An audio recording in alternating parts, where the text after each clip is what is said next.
आज बेसन के पराठों का नाश्ता करने को दिल कर रहा था। बस मैं सोचा मैं भी खाऊँगी, बच्चों को भी खिलाऊँगी। तो बस शुरू हो गई। एक हिस्सा मैंने आटे का लिया, 3 हिस्से बेसन के लिए, नमक और पीसी लाल मिर्च, पीसी काली मिर्च, ज़रा-सी कलौंजी, ज़रा-सा अजवाइन डाल के इसको हल्के कुनकुने पानी में मैंने गूँध लिया। गूँधा हुआ अच्छा होगा तो उसके पराठे भी अच्छे बनेंगे। और फिर उसके साथ मैंने थोड़ी देर को ठहरने को रख दिया। अच्छा, इसके अंदर और भी चीज़ें ऐड करती हैं, जिस तरह पुदीना, हरी प्याज़ बारीक कटी हुई या सादी प्याज़ कटी हुई, हल्का दरदरा कुटा हुआ धनिया और कुटी हुई मिर्च। तो और मतलब क्या इस तरह ना चीज़ें ऐड करें और उसको गूँदें। और हाँ, भिगोया हुआ या भिगोकर हल्का-सा कुटा हुआ अनारदाना, वो तो बहुत ही मज़े का लगता है। ये सब डाल के मिक्स करके गूँदें, बहुत अच्छे से आटा के ना पराठा बनते हैं बहुत मज़े के। लेकिन ना मैंने इस वजह से नहीं बनाया कि बच्चे फिर खाएँगे नहीं, कि बच्चे को मुँह में आएगा तो बच्चों को पसंद नहीं होगा तो फिर वो खाएँगे नहीं। मैं कहती हूँ बच्चे खाएँ ज़रूर, चाहे थोड़ी चीज़ खाएँ। तो इसलिए उनके हिसाब से भी चलना पड़ता है। तो वही हुआ, जब मैंने ये बनाया बच्चों ने बहुत शौक से खाया। और मुझे याद आया हमारी अम्मी जब इस तरह बनाती थीं तो हमें भी लगा लेती थी कभी-कभार और कहती थी सर्दियों में खाने की डिश है, गर्मियों में नहीं है, क्योंकि बेसन ना बहुत गर्म होता है। और अम्मी हाँ, कभी बनाती थी, इससे कोई बारिश हो जाए गर्मियों में तब बना ली, या कोई मेहमान आ गया, कुछ समझ नहीं आया या कोई चीज़ ऐसी है नहीं तो ये बना ली। तो बहुत मज़े के बनते हैं।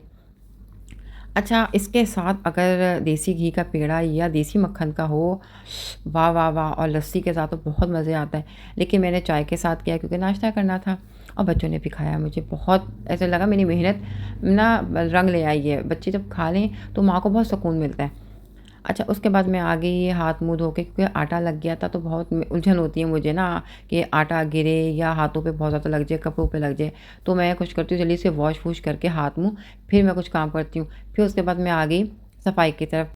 जब सफाई कर रही थी तो ना जो हमारे पाकिस्तान में तो यही है कि जो सीखों की झाड़ू होती है उससे सफाई करते हैं बैठ के। उससे ये होता है कि ना आप ना मतलब कि बैठ के करेंगे आपका पूरा हाथ-पाँव हिलेंगे, टाँगें हिलेंगी। इसमें तो खड़े-खड़े हिलते हैं ना, तो उसमें बैठ के होगा, आपका पेट अंदर जाता है, समझे, आपकी एक्सरसाइज़ हो जाती है। और ये होता है कि ईज़ी तो रहता है, आपको झुकने का नहीं मसला, किसको कमर का मसला हो तो वो आराम से दे सकता है ये ब्रूम। तो लेकिन ये है कि उससे सफाई बहुत अच्छी होती थी। ईज़ी कंफर्टेबल हो गई है, आज के दौर में इस तरह की चीज़ें निकल गई हैं। लेकिन ये कि उससे सफाई बहुत अच्छी होती है, यहाँ पे वो मिलती है लेकिन बहुत कम मिलती है। और सीखों की नहीं होती, दूसरी होती है, एक क्या होती है, उसे कहते हैं फूल झाड़ू टाइप ना, वो यहाँ मिलती है। लेकिन वो उसकी बात ही अलग है, मिल जाती है सब कुछ मर्ज़ी, इंडिया में भी मिल जाती है, पाकिस्तानी चीज़ें आती हैं, इंडियन चीज़ें आती हैं। अच्छा, और उससे कोने खुदरे में निकल आती हैं चीज़ें। ये देखो कोने में लगाते हैं तो इससे इतनी अच्छी सफाई नहीं होती, कोने से बिल्कुल नहीं निकलता।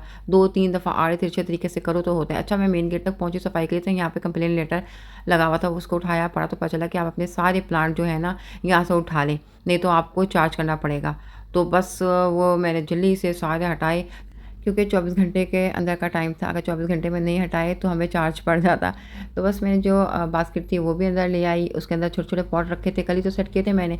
और जो बड़ा पॉट था जिसमें नारियल का मैंने अपना प्लांट लगाया था, वो मैं अपने रूम में रख लिया मैंने, रूम के एंट्रेंस पे। क्योंकि ये इसमें कोई भुनके नहीं आते, कोई कीड़ा नहीं होता, लेकिन बस वो कल की वजह से और कंप्लेन हुई थी क्योंकि पानी के पॉट में जो थे उसके अंदर मेरे जो डेंगू के कीड़े होते हैं वो पड़ गए थे, जिसकी वजह से सब हटाने पड़ गए मुझे। और जो मेरी ये बास्केट थी उसको मैंने अपने विंडो की जगह पे रख दिया। ये भी पहले भी मैंने इस जगह मैंने बहुत पॉट लगाए थे लेकिन मैंने हटा दिए थे कि एंट्रेंस में ज़्यादा अच्छे लग रहे थे। ख़ैर, इनके तो रूल को फ़ॉलो करना ही है, क्योंकि अगर ना करें जिस कंट्री में रहते हैं तो ये सही बात नहीं है। देखें, असूल की बात है, फ़ॉलो करना चाहिए। इसलिए तो मुल्क तरक्की करते हैं कि अगर एक चीज़ को हम लोग सही करेंगे तो हमें देख के दूसरे भी करेंगे। तो ये रूल्स थोड़े सख्त हैं लेकिन अच्छे हैं। अच्छा, फिर मैंने रूम देने के बाद मैंने मॉप लगाया। मॉप लगाने के बाद मैं आ गई किचन में, क्योंकि किचन में कुकिंग करनी थी दोपहर के खाने के लिए।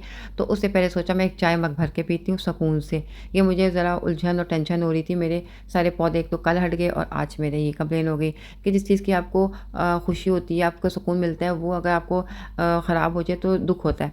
तो बस मैंने 1 कप चाय भर के पिया और अम्मी को कॉल करी और बताया कि मेरे साथ ऐसे हुआ है। फिर उसके बाद अम्मी जो शुरू हुई हैं, अम्मी को गुस्सा आ गया, ये क्या बात हुई?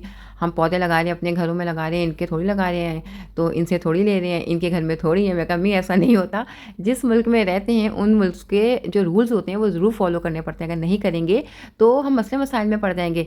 तो बस, लेकिन अम्मी का पता है ना, माँओं का गुस्सा जो होता है वो तो ऐसे ही होता है। बहुत हँसी आई मुझे, खुश भी हुई और भोलेपन पे भी प्यार आया अम्मी के। ख़ैर उसके बाद मैं आ गई किचन में और मैंने कल की लेफ्ट ओवर दाल और सालन गरम किया और थोड़े से टिक्के बनाए और बॉयल राइस किए। मज़े से हम सब ने खाए। अल्लाह का लाखों लाख शुक्र अदा किया। दुआओं में याद रखें। नेक्स्ट अच्छी खबर मिलती हूँ। ओके, अल्लाह हाफ़िज़। Bye bye.